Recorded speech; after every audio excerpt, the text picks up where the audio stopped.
কোটা সুবিধা পাবেন জুলাই অভ্যুত্থানে আহত ও শহীদ পরিবারের সদস্যরা। বিএনপির সঙ্গে ওলামা মাশায়েখদের দূরত্ব সৃষ্টির চেষ্টা চলছে, মানুষের পাশে থাকার তাগিদ তারেক রহমানের। মানবাধিকার পরিষদে উপস্থাপন হবে জুলাই হত্যাযজ্ঞের রিপোর্ট, জাতিসংঘকে প্রধান উপদেষ্টার ধন্যবাদ। রমজানে বেসামাল বাজার, ভোক্তাদের জিম্মি করে দাম বাড়াচ্ছেন ব্যবসায়ীরা।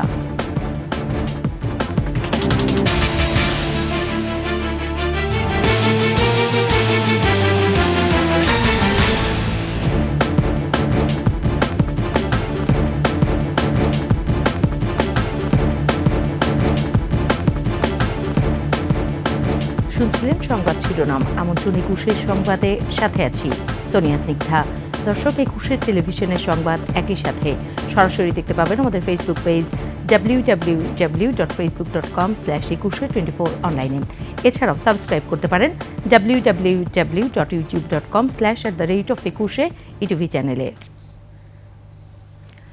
মুক্তিযোদ্ধা ও শহীদ মুক্তিযোদ্ধাদের পুত্রকন্যাদের পাশাপাশি জুলাই গণ অভ্যুত্থান ২০২৪-এ আহত ও শহীদ পরিবারের সদস্যদেরও সরকারি মাধ্যমিক বিদ্যালয়ে ভর্তির জন্য কোটা রাখার সিদ্ধান্ত নিয়েছে সরকার। আগের নীতিমালায় ভর্তিতে মুক্তিযোদ্ধা ও শহীদ মুক্তিযোদ্ধাদের পুত্রকন্যাদের জন্য ৫% কোটা ছিল। এখন এই ৫%-এর মধ্যে জুলাই গণ অভ্যুত্থান ২০২৪-এ আহত ও শহীদ পরিবারের সদস্যরাও যুক্ত হবেন।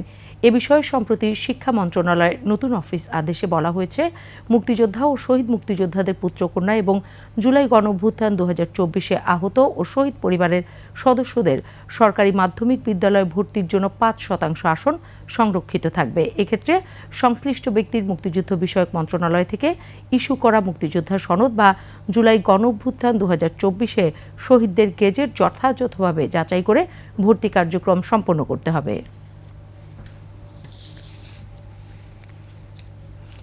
বিএনপির সঙ্গে ওলামা মাশায়েখদের দূরত্ব ও বিভেদ সৃষ্টির চেষ্টা চলছে উল্লেখ করে কেন্দ্রীয় নেতারা ঐক্য অটুট রাখতে সজাগ থাকার আহ্বান জানিয়েছেন। রমজানে সংযমী হয়ে মানুষের পাশে থাকারও তাগিদ দিয়েছেন বিএনপির ভারপ্রাপ্ত চেয়ারম্যান তারেক রহমান। বিস্তারিত আকবর হোসেন সুমনের রিপোর্টে। মাহে রমজানের সূচনায় আলেম ওলামা ও এতিমদের জন্য বিএনপির এই ইফতার আয়োজন। এতে লন্ডন থেকে ভার্চুয়ালি যুক্ত হন বিএনপির ভারপ্রাপ্ত চেয়ারম্যান তারেক রহমান। নতুন রাজনৈতিক দলের প্রসঙ্গ টেনে দলটির স্থায়ী কমিটির সদস্য বলেন, জাতির মধ্যে বিভেদ সৃষ্টির চেষ্টা চলছে। একটা বিশেষ ধরে জাতির মধ্যে বিভেদ সৃষ্টি করার চেষ্টা চলছে, দয়া করে আপনারা খেয়াল রাখবেন।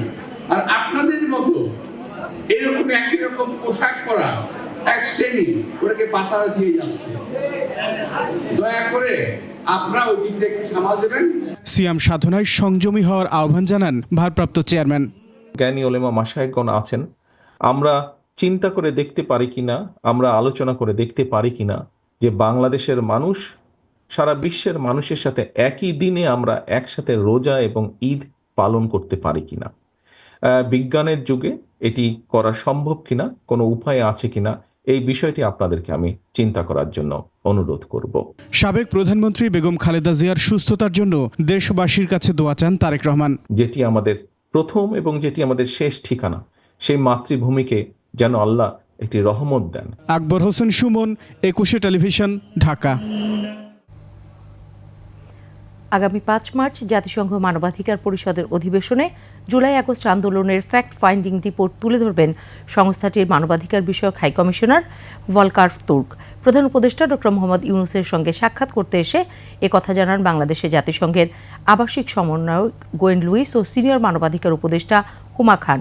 এ সময় মানবাধিকার লঙ্ঘন এবং ২০২৪-এর জুলাই আগস্ট সম্পর্কিত ফ্যাক্ট ফাইন্ডিং রিপোর্টের জন্য জাতিসংঘকে ধন্যবাদ জানান ডক্টর ইউনূস। বলেছেন, শেখ হাসিনার শাসনামলে সংগঠিত সমস্ত অত্যাচারের যথাযথ দালিলীকরণের প্রয়োজনীয়তা রয়েছে। এর আগে নরওয়ের সাবেক উন্নয়ন ও পরিবেশ মন্ত্রী এরিক সোলহেইমের নেতৃত্বে প্রতিনিধি দল দেখা করেন প্রধান উপদেষ্টার সাথে।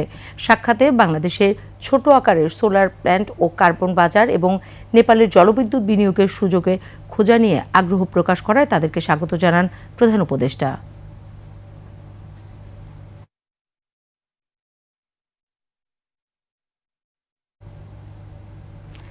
নারী পুরুষ উভয়ের ক্ষেত্রে প্রকাশ্যে ধূমপান আইনগত অপরাধ বলে মন্তব্য করেছেন স্বরাষ্ট্র উপদেষ্টা অবসরপ্রাপ্ত লেফটেন্যান্ট জেনারেল জাহাঙ্গীর আলম চৌধুরী। লালমাটিয়ায় দুই তরুণীর ধূমপানকে নিয়ে সৃষ্ট হাঙ্গামার পরিপ্রেক্ষিতে এ মন্তব্য করেন তিনি। মিরপুরে এক অনুষ্ঠানে একথা বলেন তিনি। যে হামলা হয়েছে ওটার ক্ষেত্রে আমি যতটুকু জানছি ওনারা দুইজন নাকি সিগারেট খেতেছিল, এখন কিছু লোক নাকি নামাজ পড়তে যেতেছিল, এই সময় ওনারা বাধা দেওয়ায় তাদের উপরে চা ছুঁড়ে মারছে। তা আপনারা জানেন ওপেন জায়গায় কিন্তু সিগারেট খাওয়া এই নারী পুরুষ সবার জন্যই নিষেধ, এটা কিন্তু একটা অফেন্স। এই জন্য আমি আপনাদের কাছে অনুরোধ করব ওপেনে যেন কেউ সিগারেট না খায়। আর এখন তো এই যে রোজার সময় সবারই একটু সংযমী হতে হবে। রমজানে এবারও বেপরোয়া ব্যবসায়ীরা, রীতিনীতির কোনো ধারই ধারছেন না তারা। ভোক্তাদের জিম্মি করে বাড়িয়ে দিয়েছেন বেশ কয়েকটি রোজার পণ্যের দাম। বাজারের এই অনাচার দেখার জন্য কেউ নেই, চরম অসহায় ভোক্তারা। মেহেদী হাসানের রিপোর্ট। রমজানে সারাদিন রোজা রাখার পর ইফতারে খেজুর থাকতেই হবে, সঙ্গে সামর্থ্য অনুযায়ী ফল খেয়ে থাকেন রোজাদাররা। তবে নিম্নবিত্তের ধরাছোঁয়ার বাইরে এসব পণ্য। মালটার দাম বাড়ছে পার কার্টনে আপনার 700 টাকা, এমনকি সাদা আঙ্গুর যেটা গত 3 দিন আগে ছিলাম না 4800 টাকা, ওটা আজকে আমি কিনছি আপনার 6500 টাকা। হাই পেঁপে হলো 220 থেকে 240, আর দেশি পেঁপে 200 180 এরকম দাম। গেছে বছর খেজুরের ট্যাক্স অনেক বেশি ছিল, এবছর মোটামুটি কিছু কমার দ্বারা খেজুরের দাম একটু কমছে। বাজার ভেদে পণ্যের দামে বড় পার্থক্য রয়েছে, কারণ বাজারের তুলনায় হাতিরপুল বাজারে কোনো ফলের দাম খানিকটা কম। 350 টাকা কেজি, কালোটা 500 টাকা কেজি, লালটা 550 টাকা কেজি, আনারও চলে হলে আপনার 500-600 টাকা কেজি। এদিকে টমেটো গাজর 30 টাকা কেজিতে মিললেও লেবুর হালি 100 টাকা। শতক ছাড়িয়েছে শসা ও বেগুনের কেজিও। বেগুন, শসা, লেবু, এই তিনটা আইটেমের দাম একটু বেশি। শসাটা ভাই দেশিরা চলতেছে 100 থেকে 120 টাকা কেজি, আর হাইব্রিড চলতেছে আপনার 60 টাকা 70 টাকা কেজি।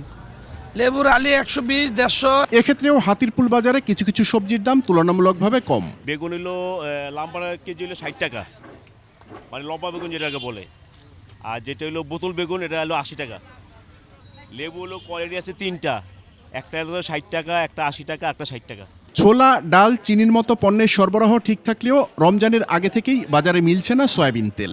রমজান উপলক্ষে তো কোনো মালের শর্ট নাই, খালি একটু সয়াবিন তেলটা শর্ট, আর নইলে সব কিছু অ্যাভেলেবেল। রমজান এলেই কিছু পণ্য নিয়ে কেন সংকট তৈরি হয় প্রশ্ন সাধারণ মানুষের।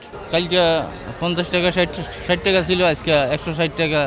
আমাদের চৈত্র রমজান আসলে বাড়ে, কিন্তু বাইরের দেশে তো রমজান আসলে আরও কমে। এদিকে ইফতারের অন্যতম অনুষঙ্গ চিরা মুড়ির দাম আছে আগের মতোই। পাতি চেরা আমরা বিক্রি করতেছি 70 টাকা করে, লালটা যেটা ওটা 80 টাকা করে বেচতেছি, আগের দামে চলতেছে। মাছের দাম এখনো চড়া, গত সপ্তাহে যে রেট ছিল ওই রেটই আছে, আর মাছের আমদানি মোটামুটি ভালো। গরু খাসির মাংসের দাম গরিবের নাগালে নেই আগে থেকেই, তবে সাধারণ মানুষের ভরসা ব্রয়লার মুরগির দাম নতুন করে আর বাড়েনি। ব্রয়লার মুরগি কালকে বেচছি 200 টাকা, আজকে বেচতেছি 190 টাকা। ডিমের ডজন এখন 120 টাকা। মেহেদী হাসান, 21 টেলিভিশন, ঢাকা। নিচ্ছি সংবাদ বিরতি, যখন ফিরছি তখন অন্যান্য সংবাদের সাথে আরও থাকবে। দখলে বিলীন প্রায় রাজধানীর ফুটপাত, হাঁটার উপায় নেই পথচারীদের।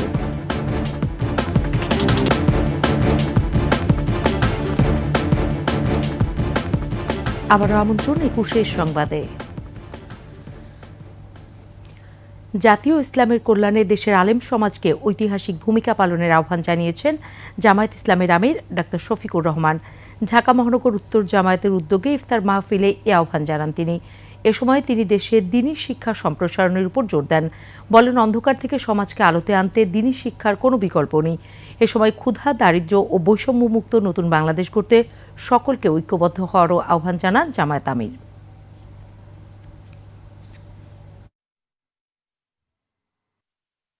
দিনের শিক্ষার যত প্রসার হবে, দুনিয়ার জমিন থেকে অন্ধকার তত বেশি দূর হবে, জুলমাত দূর হবে। দিনের শিক্ষা যখন সংকুচিত হয়ে আসবে, জুলমাত তখন বেড়ে যাবে। আমরা এমনই একটা জুলমাতের মধ্যে পড়ে গিয়েছিলাম গত 15.5 বছর। এদেশে আলিম উলামা ছিলেন সবচেয়ে বেশি অপদস্থ। নামে নগরবাসীর হাঁটা চলার ফুটপাত, অথচ পথচারীদের হাঁটার কোনো উপায় নেই। ফুটপাত দখল করে পণ্যের পসরা সাজিয়ে বসেছেন হকাররা। বাধ্য হয়ে যানবাহনের আশপাশে ঝুঁকি নিয়ে চলছেন পথচারীরা। এতে প্রায় ঘটছে দুর্ঘটনা। রাজধানীর অন্যতম ব্যস্ততম গাউসিয়া মার্কেট এলাকা ঘুরে এসে বিস্তারিত জানাচ্ছেন মাহতাব মিনহাজ। ক্যামেরায় ছিলেন আব্দুর রাজ্জাক। রাজধানীর নিউ মার্কেট গাউছিয়া মোড়। এখানকার ফুটপাতে অবৈধভাবে গড়ে তোলা হয়েছে প্রায় হাজারখানেক দোকান। ভাসমান এসব দোকানে গাদাগাদি ভিড়। দেখে বোঝার উপায় নেই এটি ফুটপাত নাকি ব্যবসা কেন্দ্র। সরকারি বেসরকারি স্কুল, কলেজ, বিশ্ববিদ্যালয় আর মার্কেট থাকায় অনেক মানুষের পদচারণা থাকে এই এলাকায়। এত পথচারী অথচ ফুটপাত ধরে চলাচল করার কোনো সুযোগ নেই এখানে। বিষয়টি নিয়ে ২১-এর টিম সরেজমিনে গেলে প্রতিবেদকের উপর চড়াও হন হকাররা।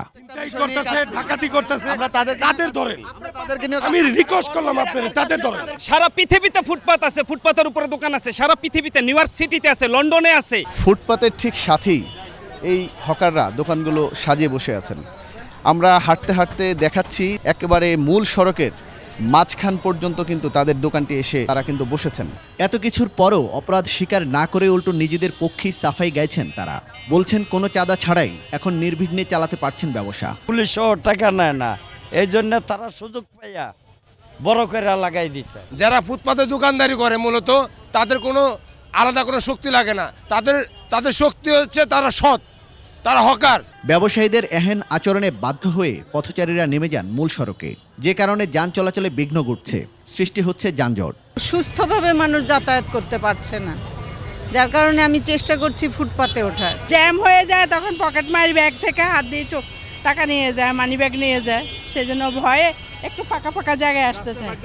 যেহেতু মূল পথ বন্ধ, কাজে যে যেখানে সুযোগ পায় সেখান থেকে পার হয়, তো পার হতে গেলে হঠাৎ করে গাড়িতে অ্যাক্সিডেন্ট হতে পারে। পরিচ্ছন্ন সবুজ ঢাকা গড়তে সিটি কর্পোরেশন সহ সংশ্লিষ্ট কর্তৃপক্ষকে এ ব্যাপারে সময়োপযোগী পদক্ষেপ নেওয়ার দাবি সাধারণ মানুষের। মাহতাব মিনহাজ, ২১ টেলিভিশন, ঢাকা। ফিফার নতুন নিয়মে ফেঁসে যাচ্ছেন গোলকিপাররা। সময় নষ্ট করার উদ্দেশ্য নিয়ে বল হাতে রাখলেই প্রতিপক্ষ পেয়ে যাবে কর্নার। জুনে ফিফা ক্লাব বিশ্বকাপ থেকে এই নিয়ম কার্যকর হবে। গোলকিপাররা বল ধরে রাখতে পারবেন সর্বোচ্চ ৮ সেকেন্ড। কর্নার সিদ্ধান্ত দেওয়ার আগে রেফারি ৫ সেকেন্ড সতর্কতামূলক কাউন্টডাউন করবেন। নিয়মটি অনুমোদনের আগে ইংল্যান্ডের লিগ 2 ও ইতালির কয়েকটা লিগে পরীক্ষামূলকভাবে চালু করা হয়েছিল। শেষ করছি ২১-এর সংবাদ। যাবার আগে সংবাদ শিরোনামগুলো আরও একবার। ভর্তিতে কোটার সুবিধা পাবেন জুলাই অভ্যুত্থানে আহত ও শহীদ পরিবারের সদস্যরা।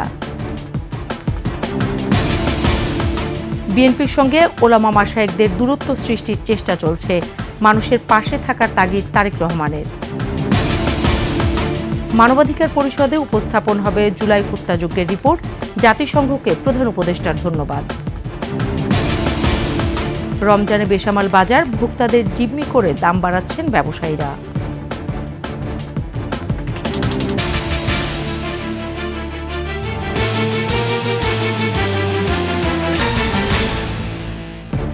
সর্বশেষ সংবাদ জানতে ডায়াল করুন 2021 নম্বরে, আর ভিজিট করুন 21-tv.com ওয়েবসাইটে। ফেসবুকে ভিজিট করতে পারেন www.facebook.com/2124 অনলাইনে। এছাড়াও সাবস্ক্রাইব করতে পারেন www.youtube.com/@etv21 চ্যানেলে। এতক্ষণ সাথে থাকার জন্য ধন্যবাদ। পরবর্তী সংবাদ রাত 11টায় দেখার আমন্ত্রণ রইল। 21-এর সাথেই থাকুন।